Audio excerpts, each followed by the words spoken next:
Assalamualaikum warahmatullahi wabarakatuh. Alhamdulillah wa syukrulillah la hawla wa la quwata illa billah. Asyhadu an la ilaha illallah wahdahu la syarikalah wa asyhadu anna Muhammadan abduhu wa rasuluh. Amma ba'du. Pertama-tama mari kita panjatkan puji serta syukur kehadirat Allah Subhanahu wa taala. Tidak lupa salawat serta salam kita panjatkan kepada Nabi kita Nabi Muhammad Sallallahu Alaihi Wasallam, kepada keluarganya, sahabatnya, tabi'in, tabi'ut tabi'in, dan insya Allah kepada kita yang masih istiqomah dalam ajarannya. Amin. Ihwatul iman, saudara-saudaraku, kawan-kawanku dimanapun berada, kembali lagi kita di channel Generasi Hijrah yang membahas untuk pada kali ini untuk kajian tafsir Ibnu Katsir, terjemah bahasa Indonesia.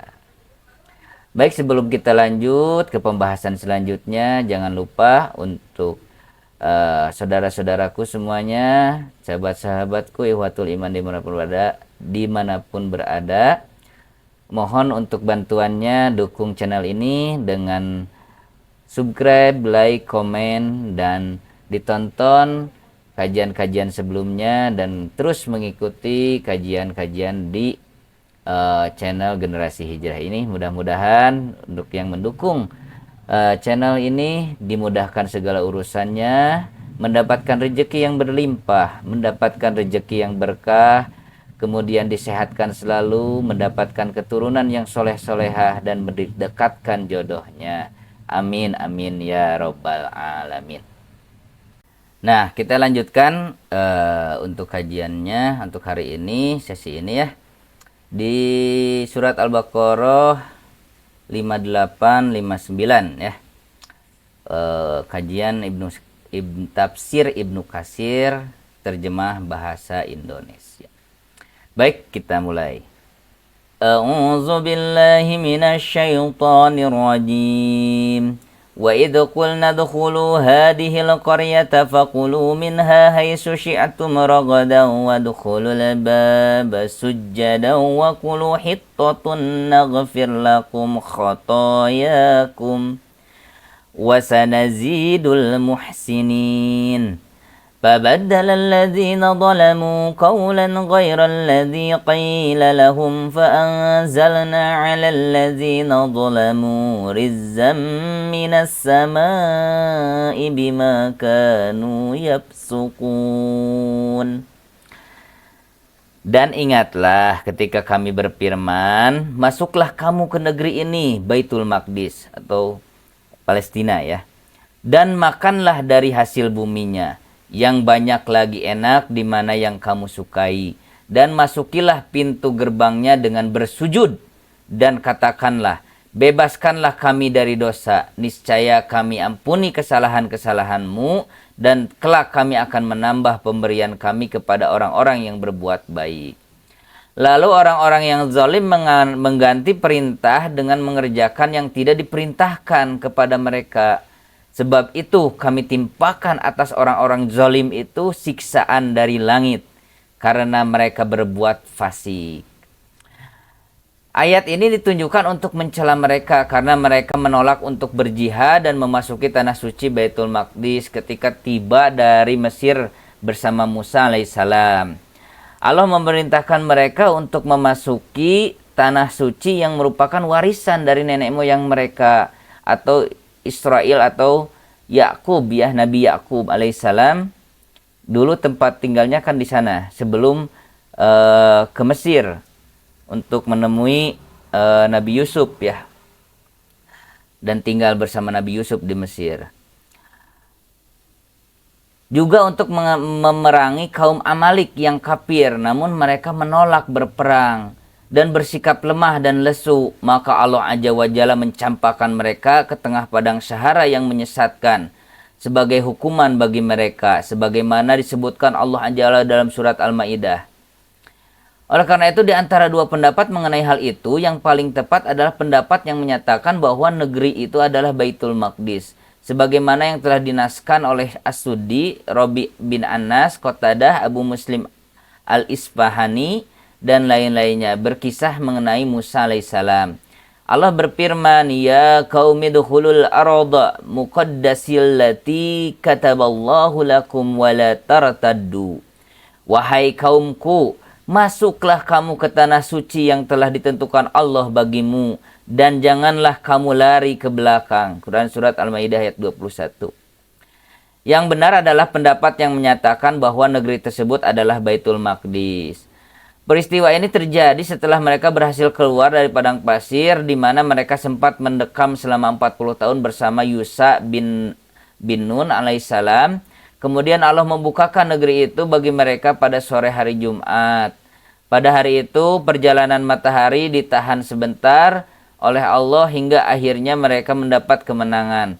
Kemudian Allah Jalla memerintahkan mereka memasuki pintu negeri itu Baitul Maqdis sambil sujadan, bersujud, sebagai pernyataan syukur kepada Allah Ta'ala atas nikmat yang telah diberikan kepada mereka, berupa kemenangan, pertolongan, dan kembalinya negeri mereka, serta selamatnya mereka setelah tersesat di padang Sahara.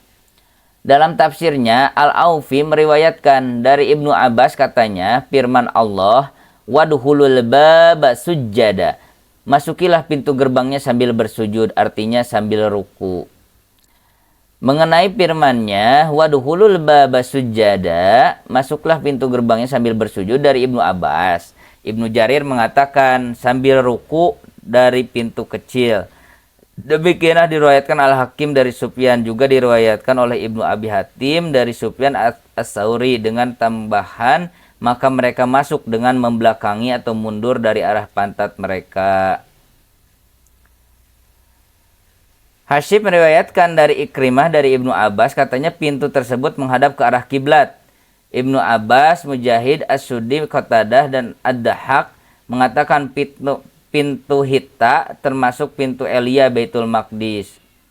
As-Suddi meriwayatkan dari Sa'id Al-Azadi, dari Abu Kanud, dari Abdullah bin Mas'ud, dikatakan kepada mereka, masukilah pintu gerbangnya sembari bersujud. Maka mereka pun masuk dengan mengangkat kepala mereka, yang jelas itu bertentangan dengan apa yang diperintahkan kepada mereka. Firman-Nya, wa qulu hittatun, katakanlah, bebaskanlah kami dari dosa. Sufyan As-Sauri mengatakan artinya memohon ampunan. Hal senada juga diriwayatkan dari Atha, Hasan Al-Basri, Qatadah, dan Ar-Rabi bin Anas. Mengenai firman-Nya itu pula, Dahak meriwayatkan dari Ibnu Abbas yang mengatakan, katakanlah hal ini adalah hak sebagaimana yang dikatakan kepada kalian. Sedangkan Ikrimah mengatakan, katakanlah la ilaha illallah, tiada ilah yang hak selain Allah. Dan Qatadah mengatakan hal itu berarti hapuskanlah kesalahan-kesalahan kami. Naghfir lakum khotoyakum wasanazidul muhsinin. Niscaya kami ampuni kesalahan-kesalahanmu, dan kelak kami akan menambah pemberian kami kepada orang-orang yang berbuat baik. Ini merupakan jawaban atas perintah sebelumnya. Artinya, jika kalian mengerjakan apa yang kami perintahkan, masuk ke Baitul Maqdis kemudian sambil bersujud, maka kami akan mengampuni kesalahan-kesalahan kalian dan kami lipat gandakan kebaikan atas kalian. Intinya, mereka diperintahkan untuk tunduk kepada Allah Azza wa Jalla ketika memperoleh kemenangan, baik dalam perbuatan maupun ucapan. Selain itu, hendaklah mereka mengakui dosa-dosa yang telah diperbuatnya, memohon ampunan atasnya, mensyukuri nikmat, serta bersegera melakukan semua perbuatan yang disukai Allah Subhanahu wa taala. Sebagaimana firman-Nya, "Idza jaa nasrullahi wal fathu wa ra'aitan nasa yadkhuluna fi dinillahi afwaja fasabbih bihamdi rabbika wastaghfirhu innahu kana tawwaba."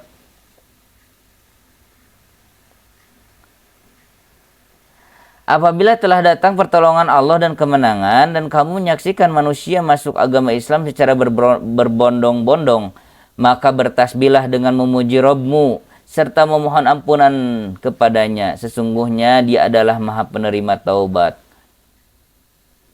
Surat An-Nasr ayat 1-3. Sebagian sahabat menafsirkannya dengan banyak berzikir dan istighfar ketika mendapat pertolongan dan kemenangan. Sedangkan Ibnu Abbas menafsirkan bahwa hal itu merupakan pemberitahuan tentang akhir ajal Rasulullah Shallallahu Alaihi Wasallam kepada beliau, dan hal itu dibenarkan oleh Umar bin Khattab radhiyallahu anhu. Firman-Nya, "Fabaddala alladziina dhalamu qawlan ghairal ladzi qila lahum." Lalu orang-orang zalim mengganti perintah dengan mengerjakan yang tidak diperintahkan kepada mereka. Imam Al-Bukhari meriwayatkan dari Abu Hurairah radhiyallahu anhu dari Nabi sallallahu alaihi wasallam bersabda, "Qila li bani Israila udkhulul baba sujada wa qulu hittatun." Fadakhalu yazhafuna ala astahihim fabaddalu wa qalu habbatun fi sya'rah. Dikatakan kepada Bani Israel, masukilah pintu gerbang sembari bersujud dan katakanlah, hittah, bebaskan kami dari dosa. Maka mereka pun memasuki pintu dengan berjalan merangkak di atas pantat mereka. Lalu mereka mengganti dan mengatakan, habbatun fi sya'ratin, biji-bijian di dalam gandum. Hadis sahih ini diriwayatkan Al-Bukhari, Muslim, dan At-Tirmidzi mengatakan hadis ini hasan sahih. Kesimpulan dari apa yang dikemukakan oleh para mufasyirin dan berdasarkan pada konteks ayat tersebut adalah bahwa mereka mengganti perintah Allah Azza wa Jalla untuk tunduk dengan ucapan maupun perbuatan. Ketika mereka diperintahkan untuk masuk sambil bersujud, mereka masuk sambil merangkak di atas pantat dan membelakangi dengan mengangkat kepala mereka. Mereka juga diperintahkan untuk mengatakan, hittatun, hapuskanlah semua dosa dan kesalahan kami. Tetapi mereka malah mengolok-olok perintah tersebut. Dan dengan nada mengolok mereka mengatakan, hittatun fi syi'irah, biji-bijian dalam gandum. Nah itu ya lucunya orang-orang Yahudi Bani Israel ini. Ketika Allah perintahkan dengan firman-Nya, malah mengolok-olok masuk ke Baitul Maqdis dengan bersujud, ini malah merangkak sambil kumahanya itu tadi, sambil mengolok-olok gitu ya, mengolok-olok jadi ngalelewe lah merenan ini ya. Aduh, luar biasa. Hal ini merupakan puncak pembangkangan dan pengingkaran. Oleh karena itu Allah Azza wa Jalla menurunkan mereka azab dan siksanya disebabkan kefasikan mereka keluar dari ketaatan kepadanya. Dan karena itu dia berfirman, fa'anzalna 'alal ladzina dzalamu rijzam minas sama'i bima kanu yafsukun. Maka kami timpakan atas orang-orang zalim itu siksa dari langit karena mereka berbuat fasik. Ad-Dhahak meriwayatkan dari Ibnu Abbas, katanya setiap kata ar-rizzu yang terdapat di dalam Al-Quran berarti azab. Sedangkan Abu Al-Aliyah berpendapat ar-rizzu berarti ghadabun, marah atau murka. Dan Asy-Syabi mengatakan ar-rizzu bisa berarti at-ta'un, wabah, dan bisa juga bardu, hawa angin, hawa dingin.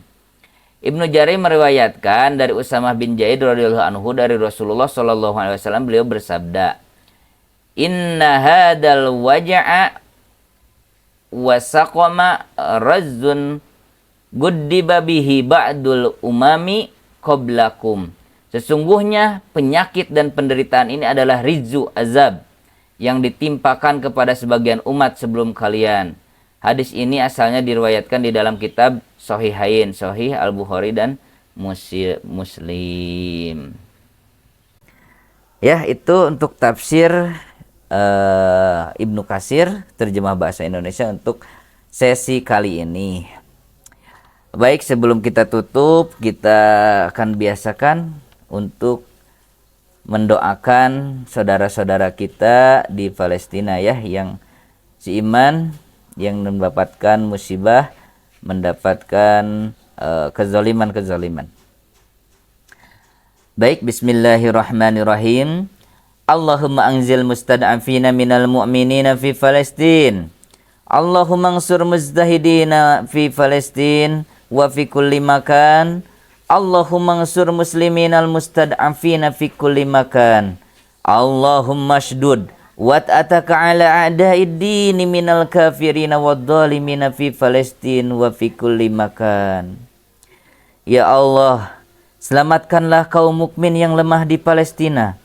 Ya Allah, tolonglah orang-orang yang berjihad di Palestina dan di berbagai tempat. Ya Allah, tolonglah kaum muslimin yang lemah di berbagai tempat. Ya Allah, keraskanlah siksamu kepada musuh-musuh Islam, orang-orang kafir dan zalim di Palestina dan di mana saja.